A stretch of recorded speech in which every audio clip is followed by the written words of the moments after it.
Assalamu alaikum everyone. I hope that you guys are good. So I have not uploaded an episode in such a long time, and honestly, I don't even know where to begin. I have learned so many valuable lessons these past few weeks, alhamdulillah, but it has been crazy and I do have some crazy things going on right now.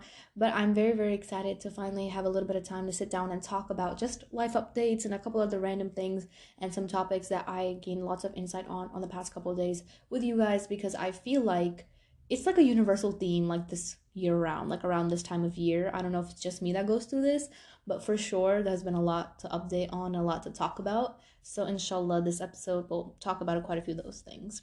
I don't even know where to start, but basically my last episode was like February 24th, and basically I think it was either Tuesday or Wednesday. I woke up one day and I started feeling really, really horrible, and I thought it was because I was having like caffeine withdrawals. I didn't drink enough chai and whatnot. And so the school day went really bad, but I was like, okay, it's just headache, caffeine withdrawal, I'll be fine. And I went home and I ate, I napped, and I was like, oh, I should be feeling better right now. But I felt like someone literally took the blood out of my head, and I was like, what is happening to me? Like, I feel horrible. And so I decided to check my blood pressure, because my mom literally has those blood pressure machines lying around. I was like, shoot, why not crank myself up? So I did, and I put myself up on the blood pressure machine, and I was, checking it out, and my blood pressure was really, really low, and I was like, that's weird. That's really, really weird. And it was really low. And my mom told me like what to eat, what to drink. And she was like, go do that. You'll be fine. Go to bed, whatever. And I did. And then I felt like I'd be better. And I was talking to my friend about it on the phone. And because I never really experienced that before, alhamdulillah. Thank God, thank God, thank God. And my friend's like, I feel like you're stressing about something, when you're like overly tense about something, things like that happen. And if you want me to be brutally honest with you, in that moment of time, like within the week, I didn't have much of a tension that would cause me to have such extreme low blood pressure to be that low. I didn't have anything like that. I mean, like, yeah, there's schoolwork, but like it wasn't that bad. You know what I'm saying? So the day after I woke up in the morning, I drank more caffeine, more tea, and I was like, okay, I'll be better. Went to school, I took care of my diet, but it was the same. That Friday, however, I learned a very, very big lesson of my life, and it was a lesson that I had to revisit of my life, really. In 2019, I shared this, I once got really, really, really sick, and I'm not talking about no sinus flu, none of that type of thing. It was a physical thing, and it completely ate me up, because, like, a lot of doctors didn't know why it was happening at my age. So that was a very, very big trial of tawakkul and dua, and alhamdulillah I've been able to overcome that. So that's something I don't really talk about a lot with anyone. And so with that, I learned the lesson of being very, very grateful and being grateful for your health. And that's the lesson that I revisit really every couple months, like through little flus, through little sicknesses and whatnot. But this, the situation that's been recently happening, it was just so crazy that I didn't even know what to think of it. So that Friday was when it really all went down. And one of the interesting things that happened while I was sick, in between this little gap of like 4 few days, this person comes up to me in the parking lot of school, and I was just walking, wearing my hijab like normal, like just going inside school, and I had my earbuds in, just full blast, just walking away, listening to whatever, no music, don't worry. And this person comes up to me and they start walking, like they wave like hey, and I was like, okay, so they're waving hey at someone else. I recognize this person because I had like freshman gym with them or something. And this person, I've seen them quite a lot around school. So I was like, okay, they're waving at someone else, they're not waving at me, like what's going on? So I didn't bother pausing, whatever, and I just kept walking. So this person continues to like wave, and then they come up to me and they start walking with me, and I'm like, what's going on? And I quickly like paused it, and I was like, what's happening? And they go, hey, I wanted to ask you. And the first thing that happens in my brain, I was like, what's gonna happen? Is this a prank? Sometimes like people be doing weird stuff like pranks, and I was like, okay, where's the cameras? And I'm looking around, and they're like, are you Muslim? And I was like, great, this person's gonna do dawah on me. My school sometimes has Bible club days, and I was like, okay, I know where this is going. You want to do parking lot dawah? I will be late. I will get a tardy pass. I will do parking lot dawah, because I take any moment, okay? Actually, no, that's not what happened. And I was like, yeah, I'm Muslim. And the person goes, oh, I have a Quran at home. Can you tell me if it's like the legit real thing, if the translation's right and whatnot? And I was like, okay, sure. And I was like, okay, that wasn't that bad. I was panicking for no reason.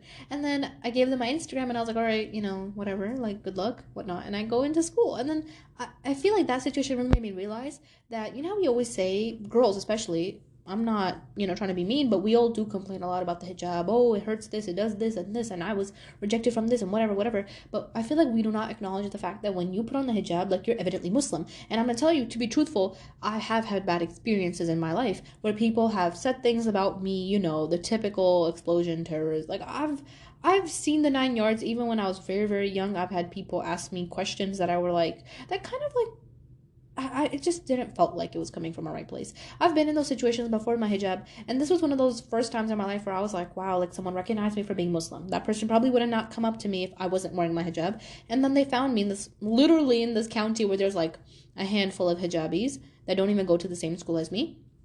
So it's a miracle, and I felt really glad and I felt really blessed that God had guided me. And inshallah, whoever that person is, may Allah guide them to Islam. I mean, so anyway, um, Friday.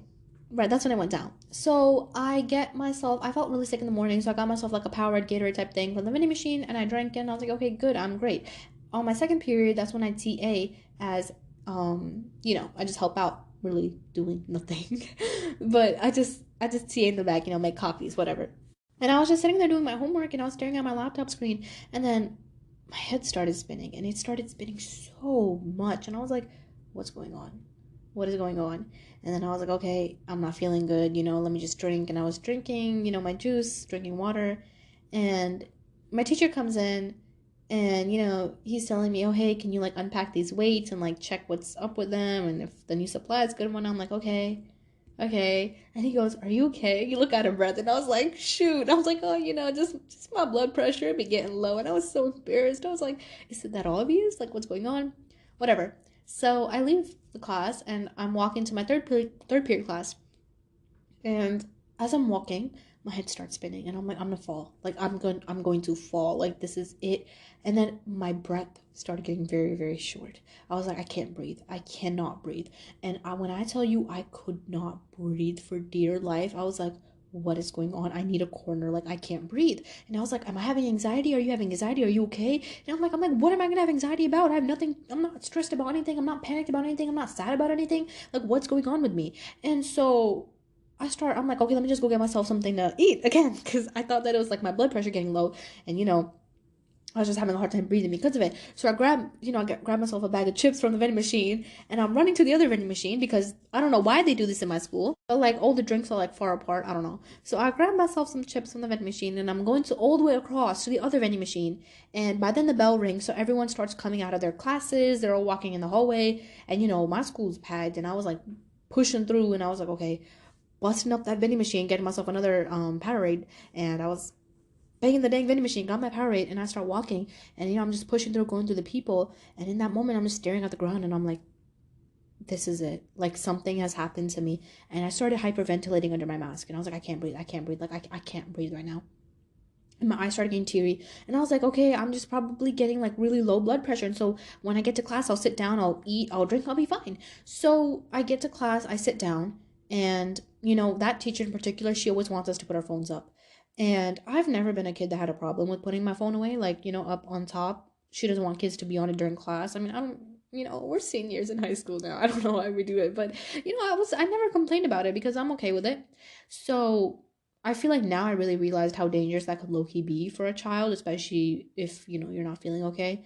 And I'll get into that discussion a little bit later, but I put my phone up and I sit down in my seat and I'm like, okay, let's start eating. I eat, I ate an apple, I had some bag of chips, and I was drinking my Powerade, but it wasn't stopping. Like I couldn't breathe.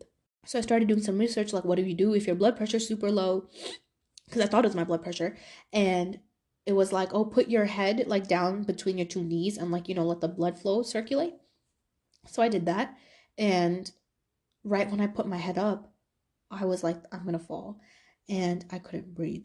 And then the bell rang, and I ran and I grabbed my phone and I texted my mom. I said, Mom, get me out of here. Check me out. Even though I'm 18, my school has this thing that even if you drive to school, you come on your own, whatever, your parent has to know that you're checking out. So your parent has to call the school and be like, hey, I'm letting my kid out the school. I don't know why they do that, but I guess it's just like the cases, a lot of kids, if you do not have a parent accountability with it, they would not ever pop up at school and they would just leave whenever. And I feel like that's a whole other discussion that I feel like people and kids really in general that want to be held liable for their education, that want to learn, they will do it regardless. They will make a way. But people that don't, they just don't, no matter how much accountability, no matter how much pressure you put.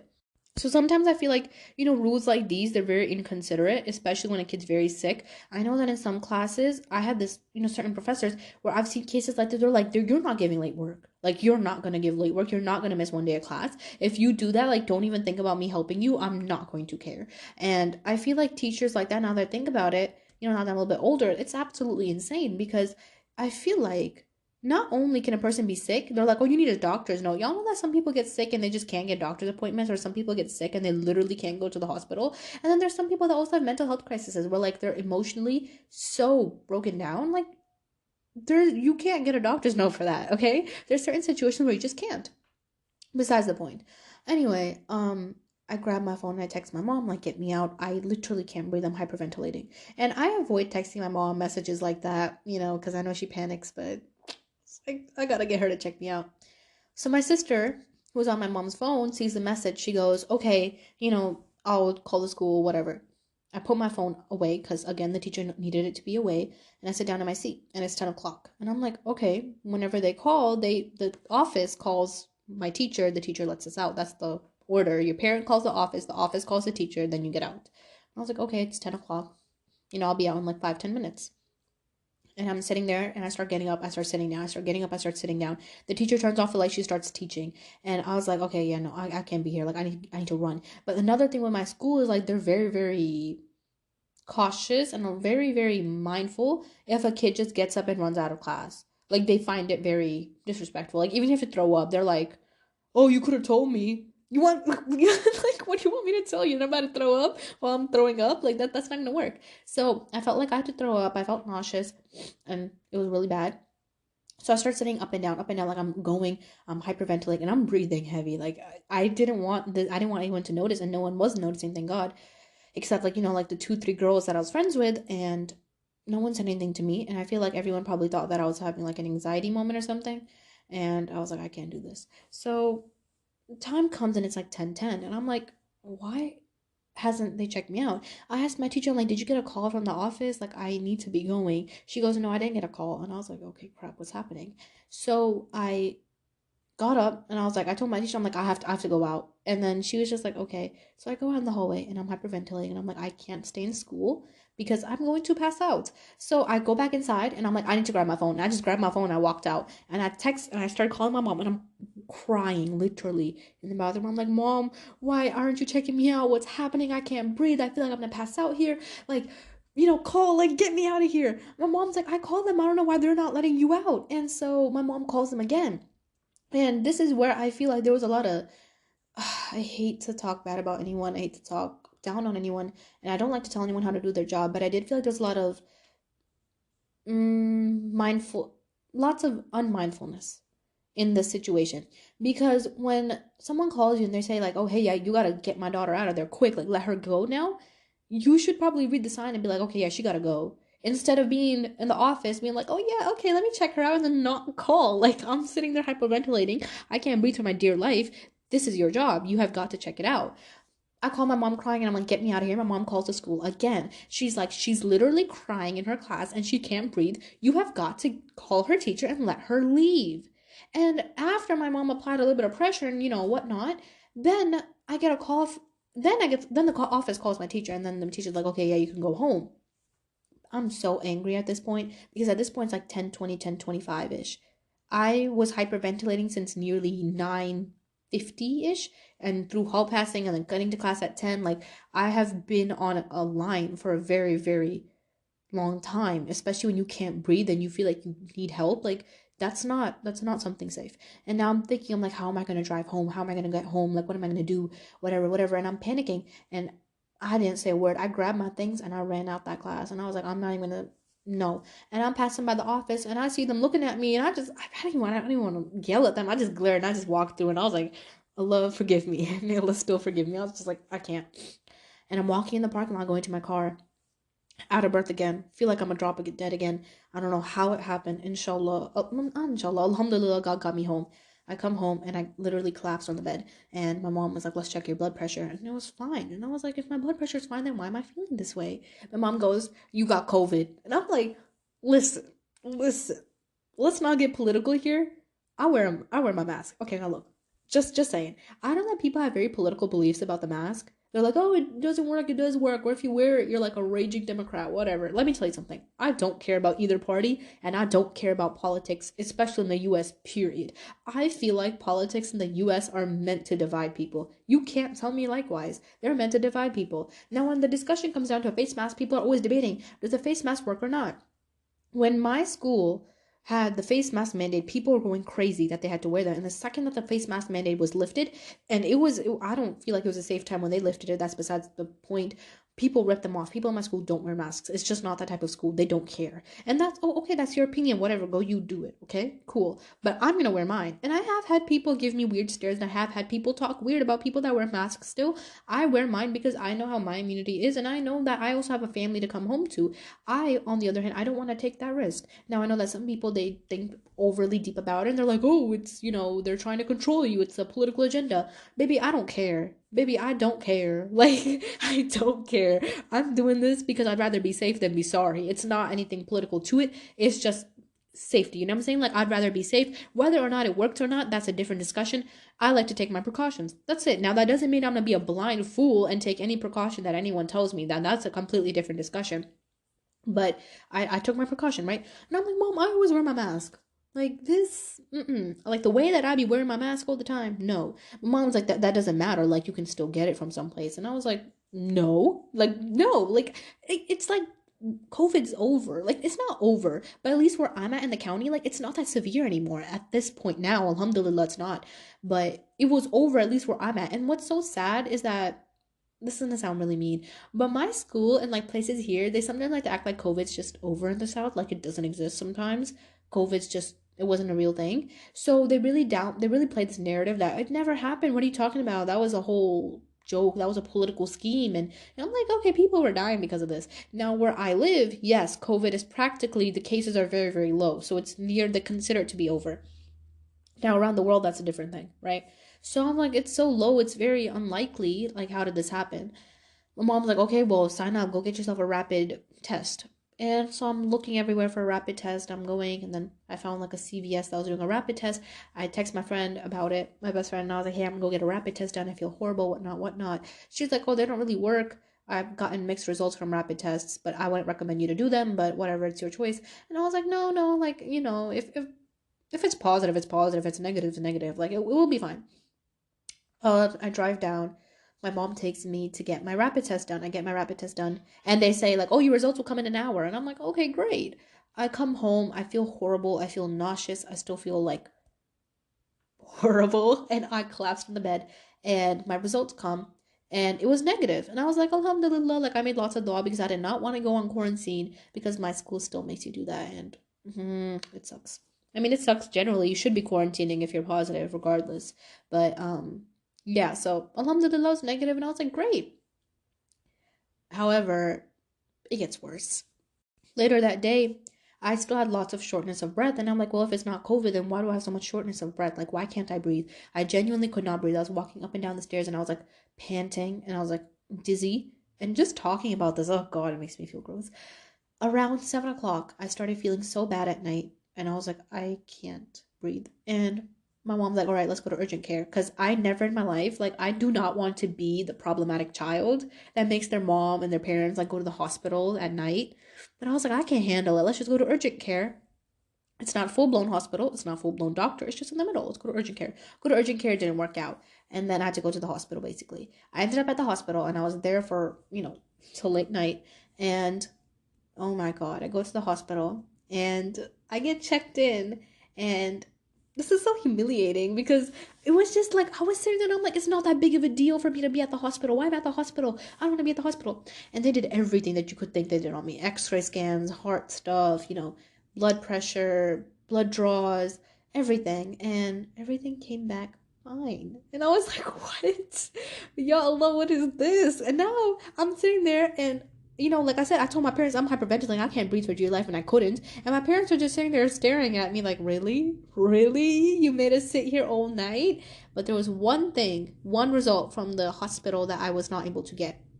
And that was the long COVID test that wasn't rapid. And they said to me, we will post your results on this app. You can go home, you can check it out. I go home and the app doesn't work. And I was like, do I have COVID? Do I not? And then I had no clue. So now I'm here sitting here thinking like, oh crap, like I probably got COVID. I don't know what's happening to me, but I can't see on the app. So what's going on? For like 2-3 days, I couldn't see. Eventually, I saw the results and it was negative, alhamdulillah. But I'm sitting there in the hospital and I saw all these different people come. Some of them had their leg broken, like it was severe cases. And then there was this one lady in front of me, and oh my god, it was so sad. I think she had a hip replacement or something like that. And she fell and she was like on a wheelchair and her blood pressure was sky high and like she couldn't breathe. And I was just like, oh my god, like I was starting to get really tense. And when I was sitting there for hours just waiting for them to like, take different blood draws, do this, do that. And the machines were just going beep in the back of the noise. And I was just like sitting there and I was like, what happened to me? And in that moment, I realized that sometimes Allah makes you lose things that you think you are grateful for, but you're not grateful enough for them. And you have to lose them in order to realize that. Just, I think maybe earlier in that week, I saw a video by Mufti Mig that I posted on my Instagram. And it was Mufti Mig talking about the importance of reading the Quran and how if you even read one ayah a day, it'll change your life. And he was saying that you could have cancer, no doctor, no hospital, no one can see it, but it could be inside of you. And because you be reading one ayah of the Quran a day, you're here, you're safe. And that video just kept thinking in my head. And I was like, well, I don't know what happened to me, but I should definitely try to read the Quran and whatnot.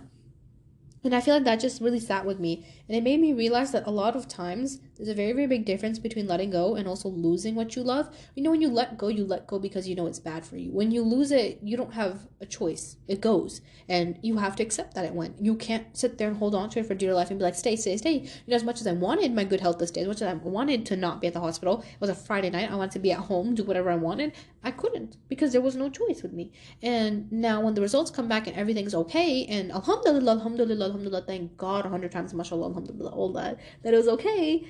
I'm sitting here confused and I'm like, why am I not okay? They gave me a few medications. They were like, okay, get this tomorrow from your pharmacy and go home. My parents drive me home and my mom was like, good job, nothing up in there, like, really? And I was just like, I don't know what to tell you. Like, I felt like horrible, but I got home and I sat down on the couch and I still felt horrible. Like, I felt nauseated, disgusting. My mom was like, just go to bed, we'll get your medicine tomorrow. I woke up, I got my medicine tomorrow, and by the way, that medicine did not work on me. And I started to eat it, and I was like, okay, hopefully I'll feel better, whatnot.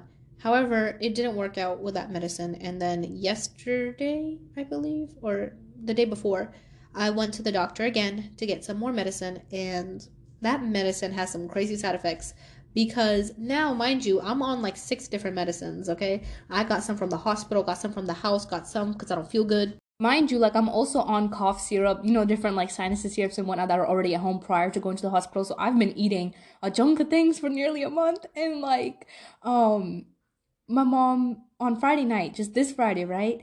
My mom's like, all right, go to bed, whatnot, go to sleep early, you'll feel better.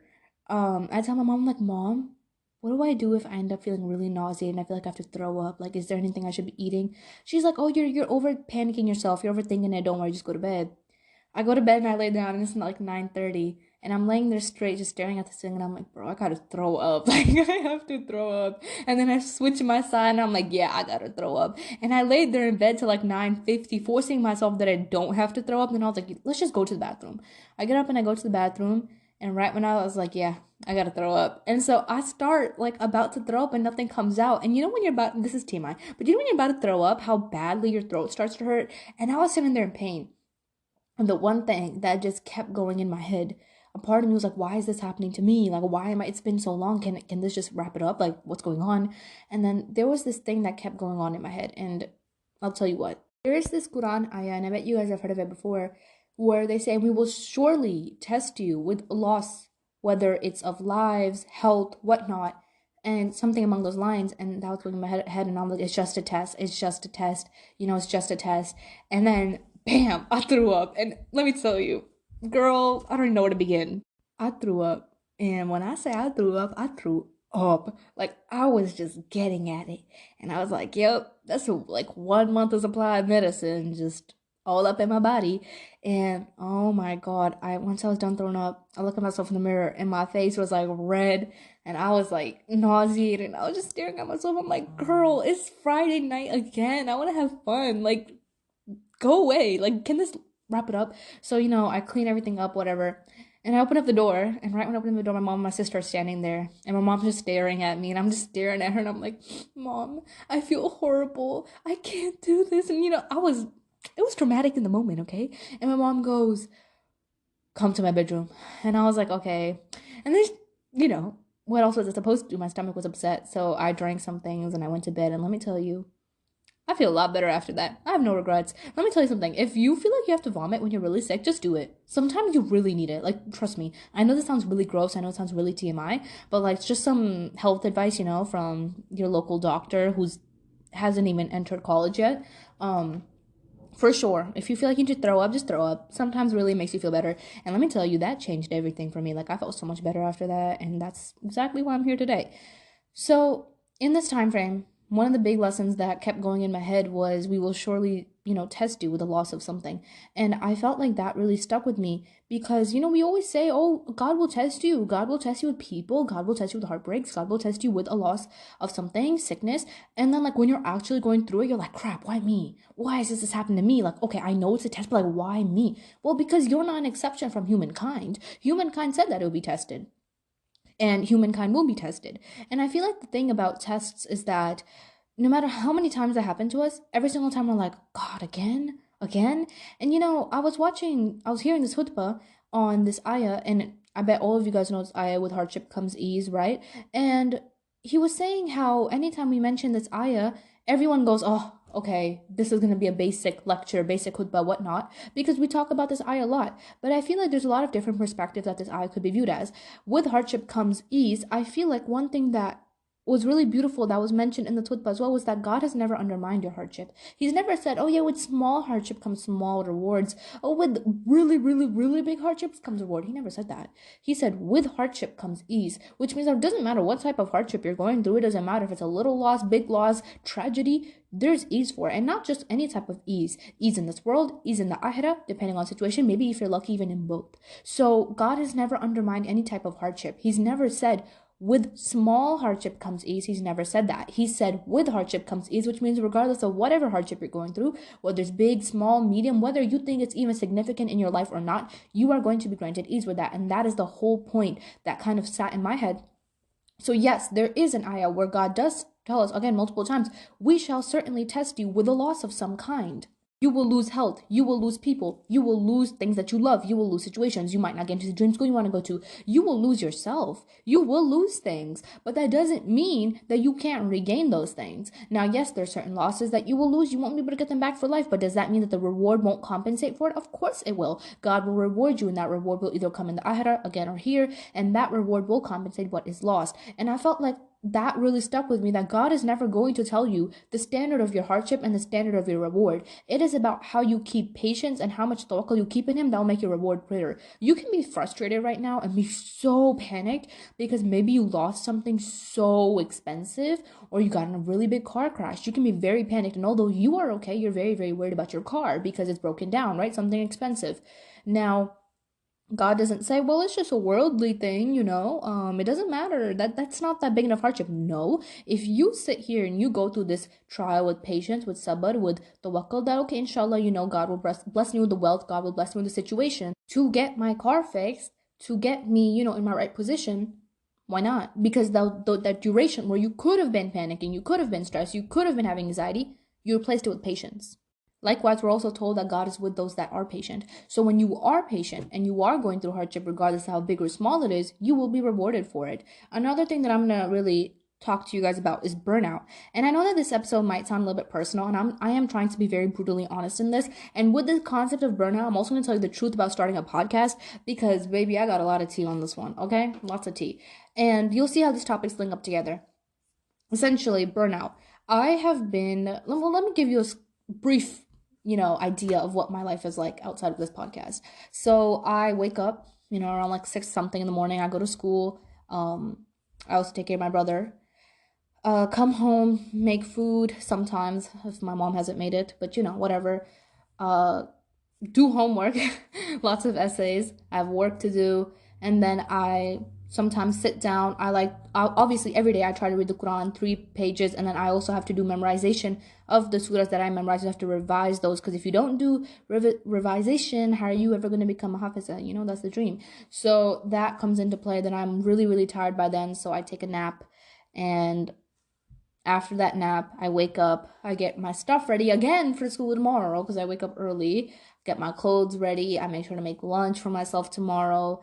Then I sit down and I also read the English translation of the Quran, hadiths, try to take some time out to gain some knowledge.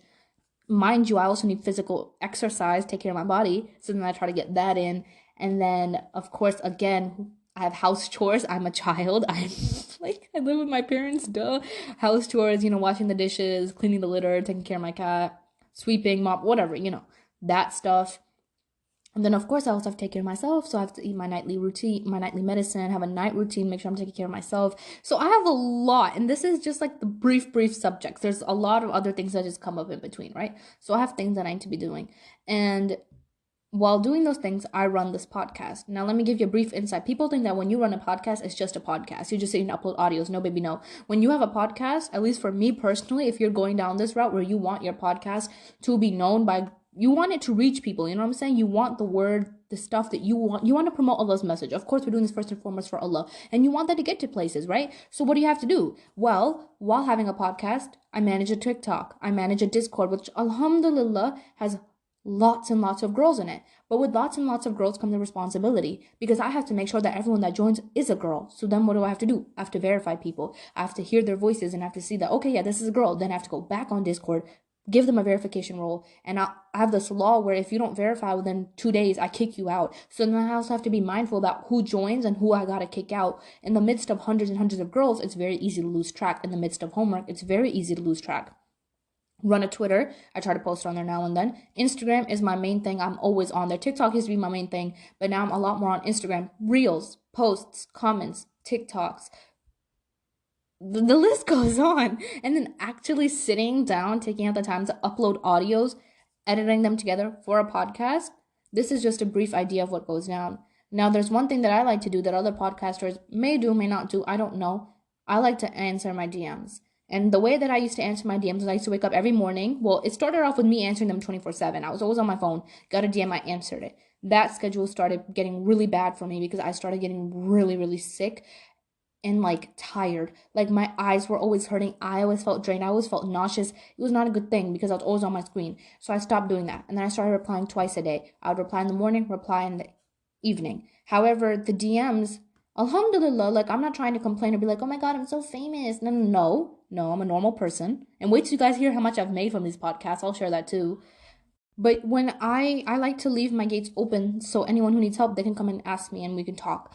But when you have multiple people DMing you, you also want to give them the best version of you. You read their situations or you hear all their voice notes, you also got to type up a big thing after that to make sure that you are providing them a good help. You don't want to just say to them, oh yeah, be patient, have sabr. Yeah, thanks for jamming me, bye. I don't like to do that. I like to sit here and I like to hear your problem, I like to fix it out with you, right?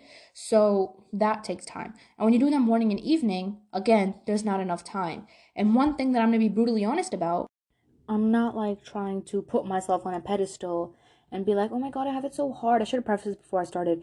And oh my God, I have so many followers and I'm getting so many listens and I'm living in the hills. I'm, so busy with, social media and helping people. God has blessed me so much that I have this opportunity and you don't. No, that is not the pedestal that I'm on, and that's not the pedestal that I'm even trying to refer to. So if I, I hope I don't come off that way. Inshallah, it doesn't. But I'm going to be as brutally honest about my feelings with you guys as I could be.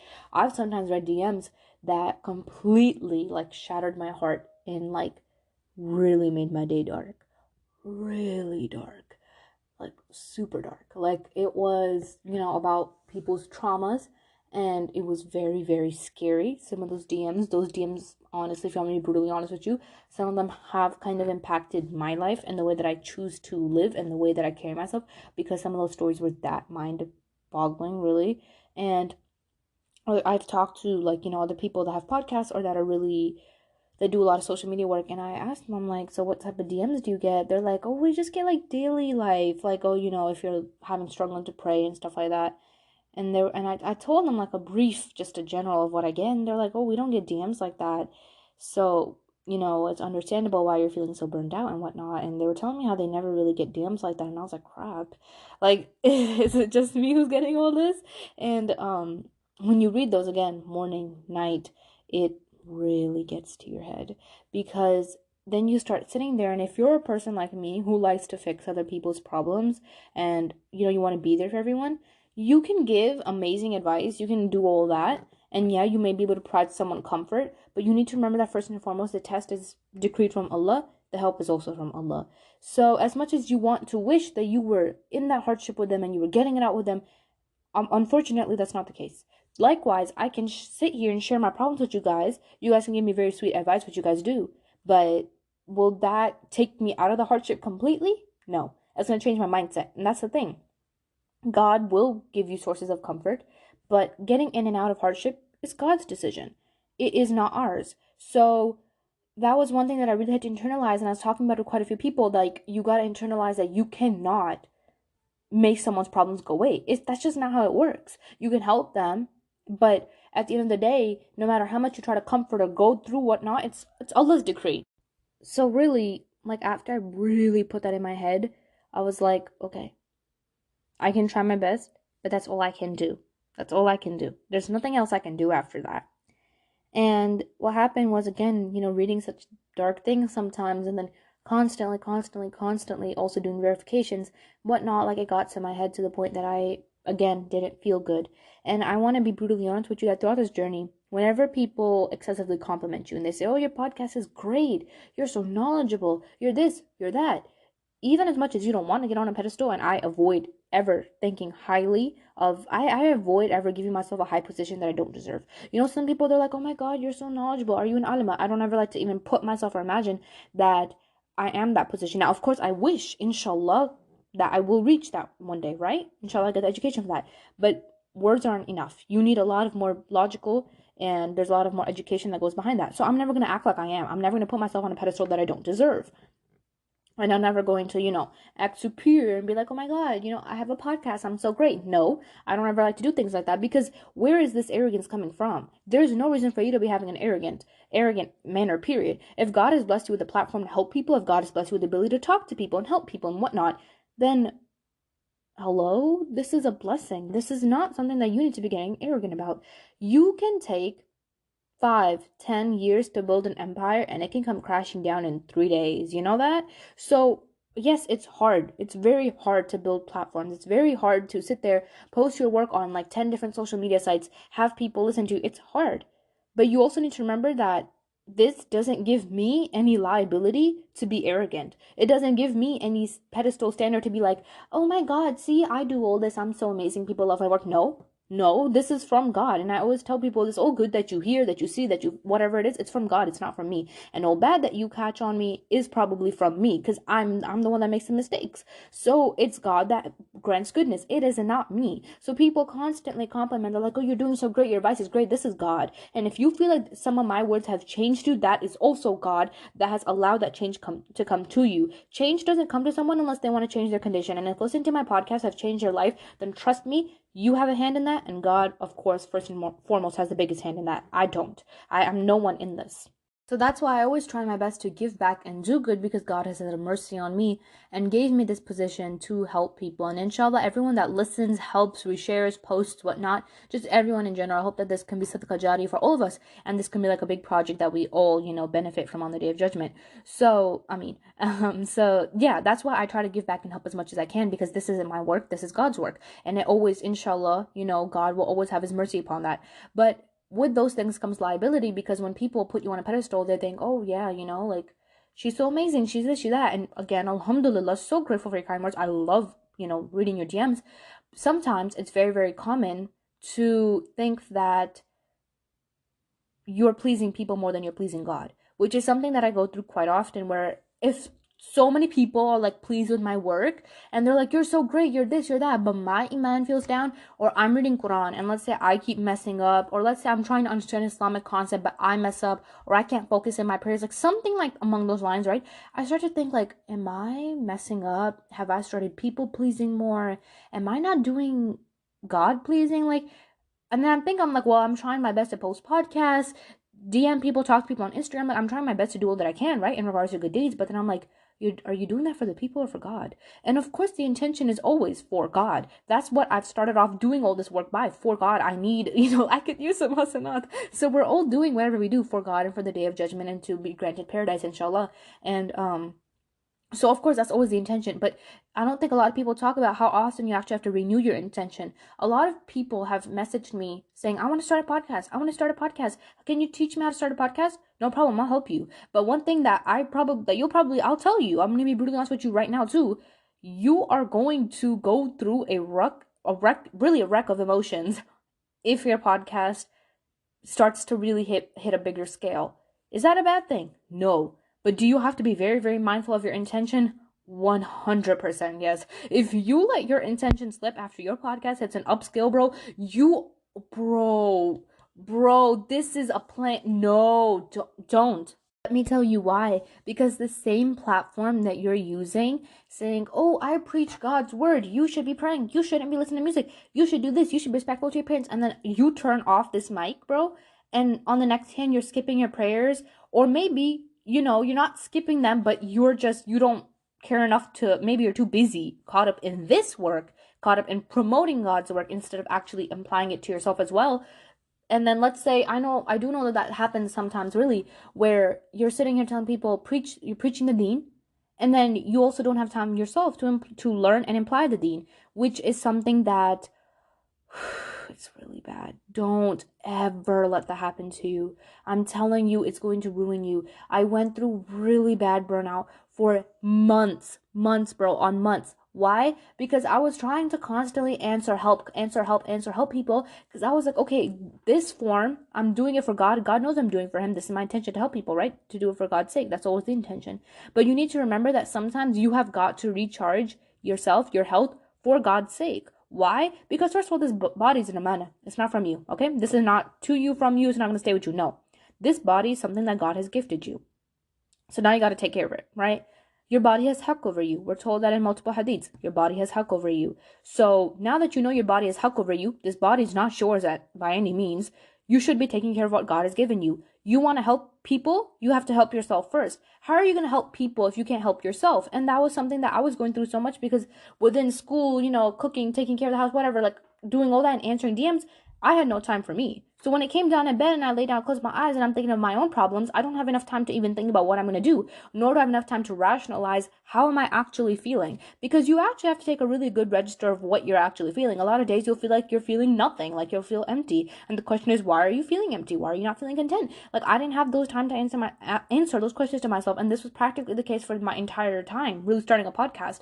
So it became very, very emotionally draining for me, because as much as I loved what I did, I felt like my passion was being taken out, because I was trying to perceive and put myself in positions that I wasn't ready to handle at that moment.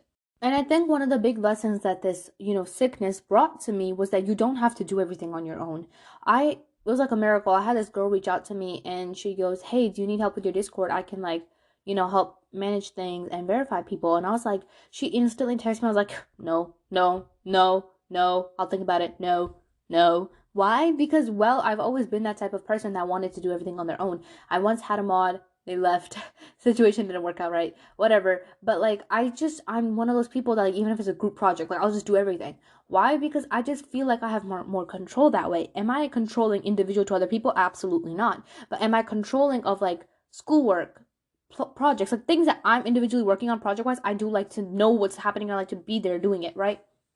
So I'm always very, very careful about who I let in my circle and who I let in to help me, because it took me so long to build and get things to this point. Now, of course, it's all Allah's mercy. I'm not trying to say that I did all this, but it takes lots of time to constantly post TikToks, make TikToks, Instagram Reels. It's eye draining. And then on top of that, Discord, it takes really, really long time verifying people. I don't want to let anything happen that may make the situation slip up or whatnot, right? So it becomes very difficult, and so I never ask for help. I just don't get help. And a lot of people, I actually had someone once ask me, like, do you do all this, like, do you have a team to help you? And I'm like, team, I am the team. It's morning me, evening me, afternoon me. Okay, I am the team. But I know that in quite a few cases I needed help, and I felt like I didn't want to accept the fact that I needed help, because I was like, oh, it's not that big, you're overreacting, and why do you need help? You don't need help. Don't ask anyone for help. But that's really bad. And it wasn't until I got really sick that I was literally sitting there in my car, nauseating, about to throw up, and I was sitting there answering people's DMs, and I was like, hey, I hope you feel better. And I'm like, I'm about to throw up on the other end. Like, literally, I was like, why? Like, and I was like, don't you think that you're not doing this out of, like, want anymore? You're doing this out of obligation. And I was like, that's not what I want for myself. I want what I do, my podcast, my, whatnot, to be a passion. And I want it to be something that I do on the side as something I love, which I still do, which is why I'm here, right? But when you make something an obligation upon you and you have to do certain things that you might not like about it, it can really, really drain your passion. And that was what started to happen to me, which is why I didn't upload an episode for so long. My passion started getting drained. And although while I was getting DMs, people telling me, you're doing great, I love your podcast, don't ever stop, I was sitting there like, great, thanks. But I was sitting there literally red eyes, swollen, nauseated, about to throw up. And I was like, I have to upload an episode, I have to post, I have to help people. And, I'm like, you can't even help yourself. You know what I'm saying? And I feel like when I really internalized the fact that I was being very, very cruel to myself, because as much as I sit here and I preach, self-help, heal, take care of yourself, make time for yourself, I realized that I was not doing that as much as I should have. And it wasn't until really got sick that I had to internalize that and really put that into perspective, where I was like, I gotta change my schedule. So I decided from like really 2-3 days ago that from now on I'm only gonna be answering DMs once a week. And I know that some people, they might not like that, some people will like that, but for me, that's so far it seems like it'll be something that works for me. So I can have one day where I just talk to people, I post whatever, because that's what I could afford at the personal and health state that I am at. Now, I personally don't like to, I like to always be active, but that's not reasonable, especially when you're someone that's also going to go to college soon, inshallah. So it wasn't really until I got sick that I internalized the fact that my routine was very, very toxic to me. And you don't even have a choice to realize those things until you're put in a position to lose those things, which is exactly what happened to me. I had to lose a good portion of my health, but alhamdulillah, I got it back. But I had to lose, feeling great all the time, having great health, to realize that I was putting myself in situations that I could not handle long term. I can't handle long term reading, really, really scary DMs morning and evening. This isn't meant to be arrogant. This isn't meant to be mean. This isn't meant to criticize any of those people. But you have to make a time for that, because if you're reading that first thing in the morning, you're reading late at night, your head starts to spin, because those situations, some of them are very, very scary. So you have no choice but to internalize those things and start to think about them much more deeply, that your problems and their situations start to mix, and you start to think so much about life and whatnot, and that's not good. And I realized that, like, as much as you may be doing this for the sake of Allah, if your health is going down the drain in it, it's not good. You need to take a step back. And so that's exactly what I did. I took a step back. I didn't post. I didn't DM anyone. I was like, okay, I gotta take some time out. Took some time out. Felt amazing. I'm still recovering, so I'm still taking some time out. But I felt so much more better. And I was like, I gotta be a lot more wiser, because something you love doing can become something you absolutely hate so quickly if you make it a burden on yourself. And that's the thing about burnout. When you're burnt out and you don't focus on the fact that you're burnt out, you go on extreme lows. And I was on like an extreme low. And extreme lows eventually turned to depression. And I didn't want to turn on that path, so that's why I took some time out. Feel like really you have to let go and you have to lose things that you love in order to realize whether you are able to sustain them or not. You may be really, really in love with someone and you think like, I cannot ever lose this person, I can't let this person go, no, like I'm gonna die. And then when they actually leave, or when you actually have to lose them, then you actually realize that practically my routine, practically me, my health, it wasn't a reasonable me. You weren't a reasonable, rational you were making impulsive decisions. You were being very manipulated. You weren't happy at all. So you have to internalize those things by having to lose and let go of certain things that you love. Now, is it going to happen that sometimes you might lose things and let go of things that might be really, really, really good for you? It's very possible. Of course it is. But does that mean that God won't give you something better in return? Of course he will. Of course he will. Why will he not? If you bear it with patience, why will he not? People think that every single little thing that you lose in life is bad. That's not true. We have people that we die that are very, very, very good loved ones. They're very good people. They're really pious. They grew out of Iman, but they died. They passed away. That's just the cycle of life. It's easier said than done, of 100%. Sometimes you may have to let go of someone that you really, really loved and that's a really, really good person because simply maybe you couldn't reach subpar or they couldn't reach your subpar, but that doesn't mean they're bad people. That doesn't mean they're toxic people. That just means that sometimes you need to take a time away from them. And that's the thing. You should be taking time away from everyone and everything. And in the beginning, I was very against this concept of isolation. And there's a very big difference between really isolation and like extreme depression isolation. Isolation of just standing away from people for a little bit, spending a night alone, taking time out to take a register of yourself, and then extreme isolation when you're depressed and you physically, emotionally can't contact anyone. That's not good at all, because you should never allow yourself to fall to those deep ends, because those deep ends just take you even more deeper to depression.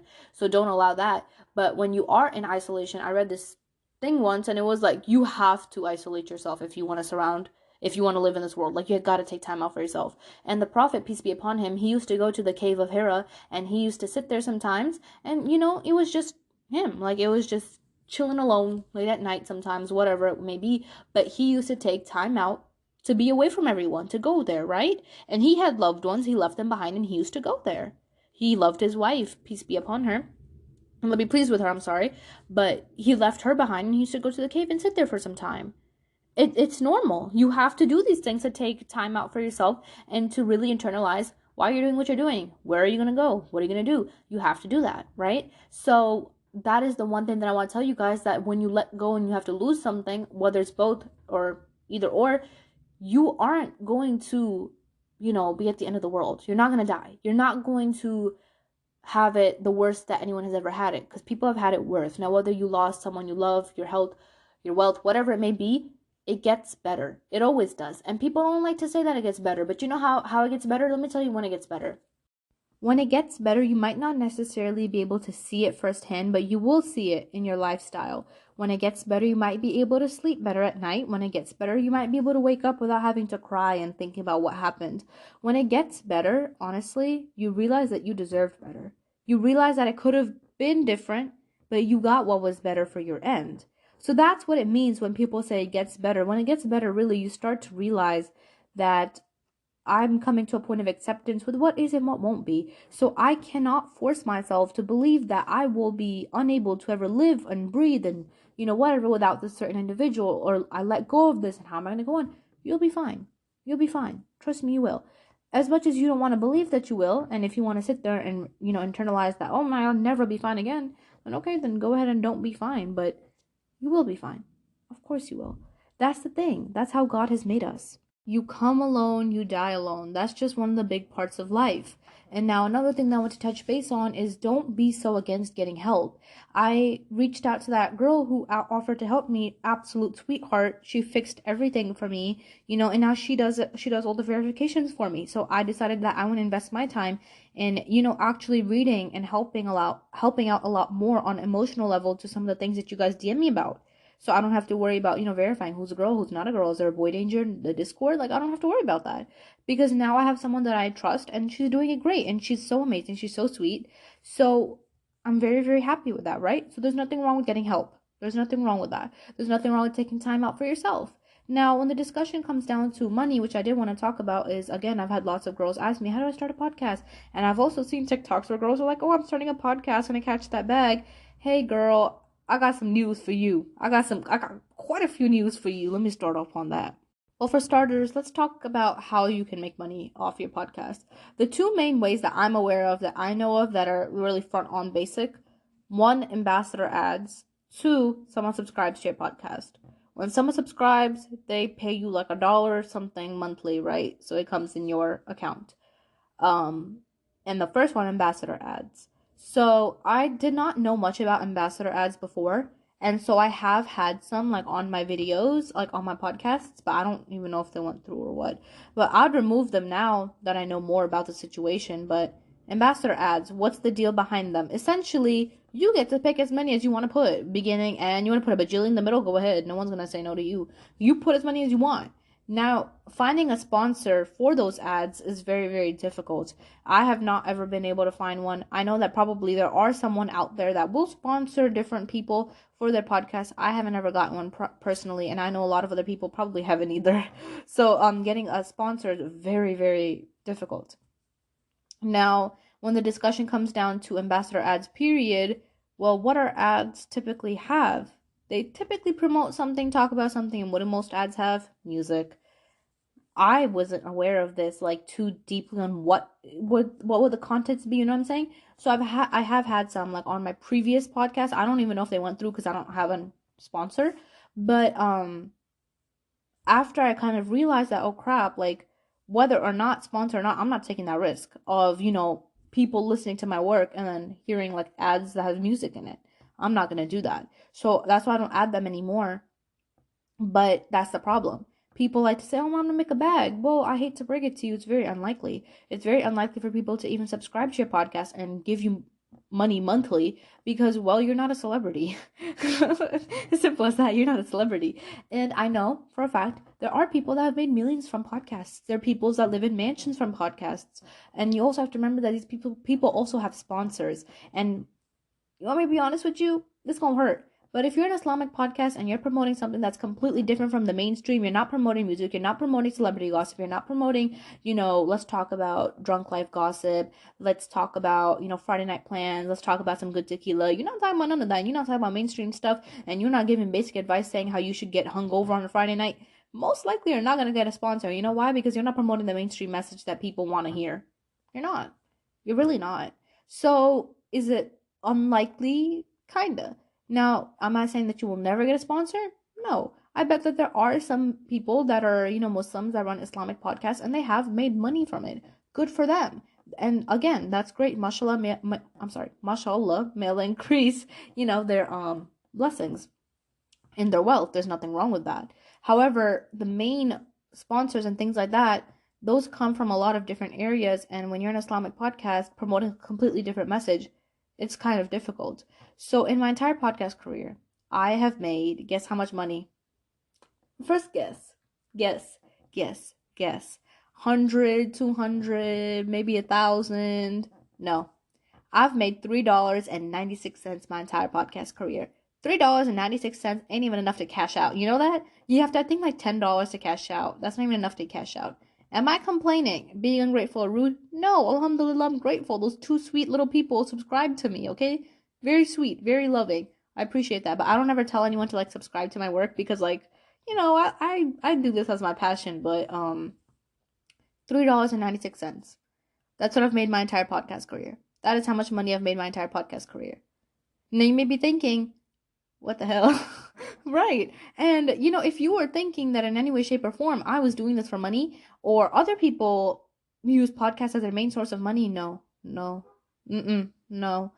Trust me. Now, have I been able to take my podcasts and, branch out and create like a system where I teach classes? Yes. Alhamdulillah, I'm going to be honest with you. That's true. I have had lots of podcast audience that follows me on Instagram. So now I offer classes like, I think every other month or mostly monthly, where I have different courses, and those different courses include 3 weeks of work for you to do. There's like one that's on anxiety. The next one is going to be on April during Ramadan, which will be like how to heal your heart. And basically it's like 3 weeks of work where I post like audios, PowerPoints, worksheets, whatnot, and you do it and I check your work and whatever, right? So that's how I have now, kind of get a little bit of side money. Nothing serious, trust me, nothing serious. I have like 4 or 5 people that join, so look at me go. But I that even though it may not be a lot, I may not be sitting here, living up in the Hollywood Hills. I know that whatever money I make, or I know whatever I'm doing, I don't have a doubt that, oh, maybe there's music in it, maybe there's something haram in it. I don't have any doubt. That's the whole game plan. So yes, while a lot of you are interested in starting podcasts, and I am very proud of you guys, and everything that I'm saying is not meant to like, unmotivate you, make you feel bad, make you feel horrible. It's not about that. I'm just telling you certain things that you probably didn't hear of before. And if your intention is to make podcasts for money and not like also to spread the deen and whatnot, like if your intention is just solely money, I'd really check that out because, you do not want to dive into something and, lose your sense of intention or iman or something like that, trying to chase money. So definitely be cautious of that. And that's my 2 cents on that. And for everyone that has started podcasts and have told me that I've inspired them, or just people in general that are starting podcasts, I'm so proud of you. It takes a lot of work, it takes a lot of effort. But if you decided that you want to do it, I 100% promise you that you have the capability to pull yourself through and make the intention and do great in it. So inshallah, whoever is willing, whoever is thinking about starting a podcast, do it. I'm not discouraging you. I'm just telling you to be careful about your intention and be careful about what you're doing it for. There's honestly goodness in everything, and just know that whatever work you put out there, it could inspire someone else to start. When I first started my podcast, I never thought a day in my life anything that I would say even get that far. I never even thought I would get 100 views, but alhamdulillah, it's God that paves ways, and now I'm so grateful to know that I have been able to inspire other people and help other people and change their lives as well. So alhamdulillah for that. Anyway, so the next thing that I really want to touch base on, really in the general concept of all of this, of burnout and podcasting and losing and getting what you love, throughout this process, there's going to be a lot of times where you're going to lose things that you love. There's going to be a lot of times where you might have to let go of something that you love.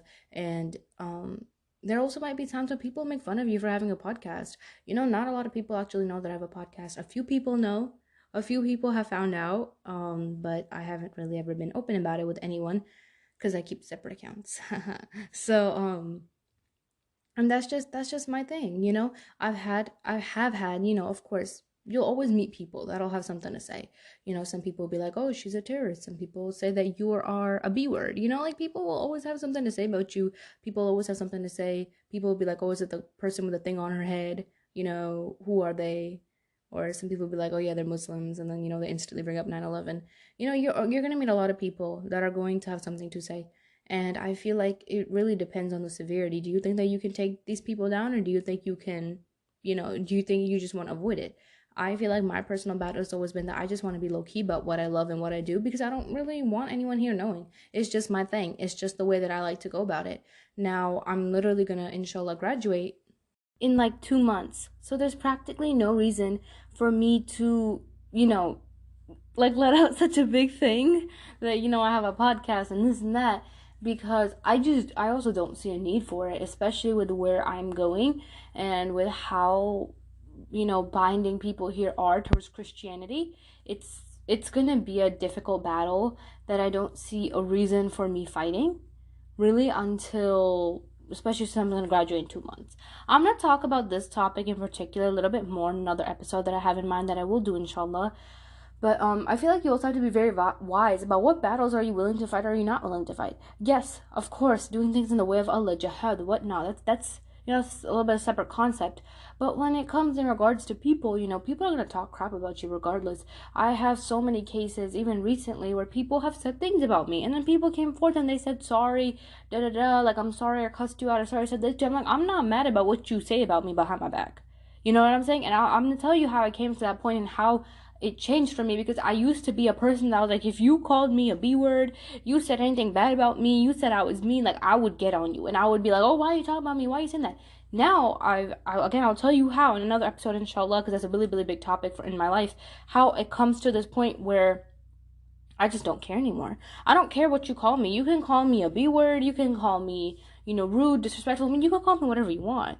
I know that a lot of girls, they do get pissed off when guys and other people call them the B word, and I'm not going to say it because we're trying not to cause, come on, Ramadan coming up, just in general, as Muslims, we shouldn't be doing it, right? But, they get really pissed off about that. And yes, it's disrespectful. Yes, it should never happen. You should not be violating any woman like that. Muslim, non-Muslim, whatever. That's just not a case. However, I know to some extent that some girls get so mad that they're like ready to jump everyone. Like, oh, how do you call me that? Now, I feel like, again, you should, of course, stand up for your self-respect. You should stand up your grounds. Personally, for me, I'm like, you call me that? Okay. Because, like, if you are just sitting there blatantly, you don't know me, you're sitting here calling me a B word, calling me this, calling me that, go ahead. If this is a tangent that helps you sleep better at night, if this is the narrative that makes you feel a little bit big and bad, okay. But the one thing that I don't stand for is right when people like to bring up my religion in it. And I have had that case where, religion, sadly, the first thing that people attack me for is my faith. every single time, without a shadow of a doubt. Anytime I'm wearing my hijab, school, anywhere, the first jump that anyone does to insult a Muslim woman is her hijab. You cannot tell me likewise. Every single time a Muslim woman gets degraded, humiliated, or made fun of by anyone to insult her in any way, shape, or form by a non-Muslim person, it always comes with the hijab. Always. People will always start by criticizing the fact that she's Muslim. I cannot put into words how irritating this is. Other people do not display their faith openly. Other people do not dress in accordance to their faith. Majority of people who do that are Muslims. So what happens every single time a non-Muslim wants to insult you, the first thing they come at a girl for is their hijab. The first thing they come at a girl for is her faith. And the amount of times that I've been through this is absolutely crazy, because that seems like the only jab people can find. That, oh, she's Muslim. Oh, she's the one that does this. She's probably a terrorist. She's probably this. She's probably that. And that's the sad reality, that non-Muslims, and really just anyone that's out there to insult Islam and insult you, they probably don't even know you, and they don't need to know you. Lots of people who insult you don't actually know you, and the only insult that they can think of from the top of their head is the faith that you like to display proudly and openly, which is your hijab, which is the fact that you're Muslim. And people love to take that into account, and people love to rub about that, and people love to talk about that, and people love to say that you are a terrorist, and people love to say that you're an extremist. People love to say that you are a mass murderer. That's exactly these things I have seen. I've seen the 9 yards, trust me. And I'm telling you that this is the only comeback people have. Now, when people do disrespect me for my religion, it gets me mad, because you're not going to disrespect me over my faith. I feel like faith is an unbound rule. Like, you just don't go there, bro. You don't. You know what I'm saying? Like, family. You do not disrespect family. You don't talk about, if someone has kids, you don't talk about their kids. You don't talk about what you're going to do to their kids. You're not going to talk about their parents. This is not your boundary. There is boundaries that come even when you're insulting someone. And whenever people like to start off with the jab of insulting, especially towards Muslim women, it always starts off with the hijab. It always starts off with that you're a terrorist. It always starts off with you're an extremist. It always starts off like that. Why? Because you wear the hijab. Now, does that mean you're going to stop wearing the hijab because maybe it'll get easier? Absolutely not. A lot of people have this misconception that if you take off the hijab, it gets easier. Taking off the hijab doesn't make it easier. It only makes it harder. How is it going to become easier for you by disobeying God? How? It doesn't get easier. Now, is what people are going to say, is that going to hurt? Of course it will. Of course it will. It hurts me a lot too. It still hurts me sometimes. But does that mean I'm going to be a Netflix series and take off my hijab and be like, oh my God, I'm going to start people pleasing? No, because I know what I got myself into. I have so many people that talk about my faith, that talk about me, that disrespect me, and have said lots of mean things to me just because I wear a hijab. Does that mean that I'm going to completely break my ground and say, oh crap, someone said something bad about me, guess it's time to stop being hijabi now? Absolutely not. Because when you start to wear the hijab, you know exactly what you're getting yourself into. You know that people are going to talk crap about you. You know that people are going to disrespect you. You know that people are going to run their mouth about you. You know that you're going to be left out. You know that you're going to be excluded. You know that people will treat you differently in a crowd. You know that probably no one will come up and approach you and talk to you. You know these things before you wear the hijab. Everyone knows these things. And that's exactly why so many girls struggle with it. And that's the problem. It's always freedom of speech, freedom of this, freedom of that. Everyone here, different or same, is accepted. It's always that narrative until someone that comes around that doesn't look like you, that doesn't act like you, that doesn't practice like you comes around. Then all of a sudden, all that freedom and all that narrative, we accept everyone can do what they want, instantly suffocates a person, because you are pissed off that someone does not look the way that you do, someone does not act the way that you do, and someone is not forced to combine and act the way that your narrative wants them to act. I cannot tell you how many people I would have been better friends with if I was just a Christian. I'm telling you, now, astaghfirullah, I would never want that for myself. I know my faith, and I know that I picked the faith that I like with logicness. I also picked it with the fact of intellect. I know what I picked, and I picked it for a reason, right? But that's not a discussion a lot of people are ready to have. So you know what you're getting yourself into. And now when it comes in regards to letting go, losing people, whatnot, it's very common that when you let go and lose people, you're going to go through crap ton of drama. People are going to talk about you, whether those people are Muslims or non-Muslims, whether you're Muslims and you cut someone off. I can't tell you how many times I've heard this scenario where girls have told me that they had to cut off their best friend or someone else because they were not being on their deen. I have had so many times when I've literally met, I can't even think of how many cases from the top of my head. I think nearly so many. Seriously, bro. So many girls tell me about how they have to cut off their own friends because their own friends are acting out on the deen, not on the deen. And by on the deen, I mean like they're not trying to practice. You know what I'm saying? None of us can completely 100% be like, oh, I'm perfect. I'm, amazing. None of us are like that. But, the attempt, the intention, they're not doing that. They're being very, very, very vulgar, like all the 9 yards. And I've had so many people tell me, how do I cut her off? She's my best friend. Da, da, da. If I cut her off, and she's Muslim, she didn't talk crap about me. I'm like, so be it. So be it. What is she gonna say about you the most? Oh, she's trying to act like she a Muslim, she's trying to act like she an alima, she's trying to act like she this and that. Okay, so be it. The one that tries is better than the one that doesn't try. And if you ever have to cut off someone that's not Muslim and they want to talk crap about your faith, then I guess that's the only job that they could find that they feel like they have enough confidence to speak out about. But even then, they speak on and criticize your faith by what the media teaches them, which is funny because we all know the media lies, right? We all know the media has its own narrative. And that's exactly the narrative that you guys love to run. And it's a true narrative. I mean, it's not wrong. Like, this is not new news. We all know that the media has certain narratives, manipulations, and plots against certain groups of people to make them come off as a way that they aren't. We all know this. But the truth is, when time comes to actually fight oppression, when time comes to actually stand up against something that you know is wrong, majority of people stay silent. You know why they stay silent? Because they know that they do not want to defend a group of people or someone in general that may be of a different faith, that may be of a different color, that may be of different anything, because they know practically what goes on the news, and they do not want to get caught lacking supporting someone quote quote like that. But the question is, why are you viewing them like that if you know the media lies, if you know the media's its own narrative? I can't tell you how many people have literally told me, like, oh, you know, I support your faith, I did da like, I know you're not like that. And then when I'm going through crap, or just in general with a lot of other people, when it's actually time for you to stand up and show the fact that you are actually running that truth narrative of, oh, it's freedom, everyone different is allowed, you know, I'm accepting, we love all people, when it comes time to actually fight for that narrative, they are quiet. If you're quiet, I'm sorry, you're, to an extent, you're part of it. You can't tell me likewise. You're part of it. You know what I'm saying? There's certain situations where you generally can't talk. That's different. But like when you see injustice happening blatantly in front of you and you're sitting there staying silent, like, I'm not gonna say nothing. Really? You think that's cute? You really think that's cute? It ain't cute. Don't do that. Don't be that person. But anyway, I went off on a tangent. I will definitely, inshallah, maybe include that as an episode. But I hope you guys found this beneficial. I hope you guys liked what I had to say. I hope that this helped put some things in perspective. And, you know, just me talking about some of the experiences that I went through also help you ponder about your own situation and the things that you are going through. I did want to say, because I had a lot of people ask me about this.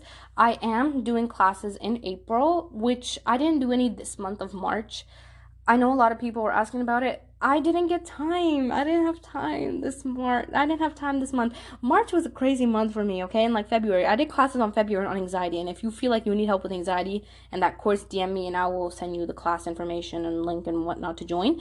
But I didn't do any in the month of March. But for the month of April, I'm doing how to get over heartbreak and how to heal your heart. Because, you know, it's Ramadan. I just, you know, it's cute. It just fits nice, right? So that is the next course that I will be doing. It's going to be 3 weeks of work with like a PowerPoint, audio, worksheets, and journaling, like a bunch of stuff like that. So definitely DM me or just check out my Instagram highlights if you're interested in joining. I have a tab called classes, but that's that for all the people that asked. And I think that's everything. Thank you so much for listening. May Allah bless all of you. Assalamu alaikum.